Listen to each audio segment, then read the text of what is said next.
Impressionism was a 19th century art movement that marked a rebellion from traditional Romantic art styles and is notable for a focus on capturing an impression of an image rather than attempting to capture every minute detail. At the time, this was seen as very rebellious. The Western art world was focused on capturing subjects with complete accuracy. Impressionist painters rejected the rigidity of this style, and they developed a whole new art style in response. The group of artists that would come to be called Impressionists were based in Paris, and they formed their own little clique that inspired each other to experiment with what art could be. The brushstrokes of the Impressionists were considered sloppy by the more traditional art world, and yet their works had a way of capturing life that was unique and remarkable. I am personally fascinated by the way these works can look so rough and even blurry when closely examined, and yet still coalesce into a coherent and beautiful image when taken at the correct distance. It's hard now to understand the stir this caused in 1870s Paris over a bunch of artists who just decided to paint things differently.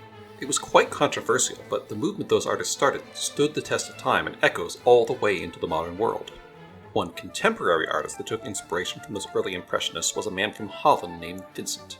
This man with a striking orange beard struggled with inner demons throughout his life, and when it became clear that Paris did not agree with him, he retired to the French countryside. This is where he produced the paintings that would make him posthumously famous, and where the doctor would help him fight an invisible monster. Vincent used color aggressively. His color choices were often unusual, and he rarely blended them together so his thick brushstrokes left contrasting colors side by side on the canvas. Shapes in his work can be haphazard, and perspective was a suggestion at best. If not for the obvious skill and vision, these would be clumsy choices, but when Vincent put brush to canvas, wonderful and unique works sprung forth that are cherished to this day. Including, I think, by the team working on Yoshi's Island. The influence is quite obvious in hindsight, especially in the scenery. Look at those mountains again. Those simulated brushstrokes are perhaps less bold than Vincent's work, but a clear echo all the same. I find myself wondering about background artist Nogami. Did he find the sprite work stifling? It's true that pixel art can be expressive and beautiful, but you are undoubtedly limited by the grid and the color palette, especially with the limited power of the Super Nintendo.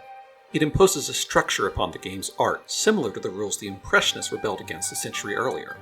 I like to think that he was striving for something more expressive and organic, something more impressionist than traditional. I like to think he was dreaming of his own Starry Night, and sure enough, there's a clear homage to that painting late in the game. As a coda to this little sidebar, I'd like to note that one of the most prominent early Impressionists, Claude Monet, was heavily inspired by Japanese art. It was the traditional Japanese garden that inspired his famous lily pad paintings, and there's something poetic in the way that the influence would eventually work its way back to this silly little game about a dinosaur and a baby.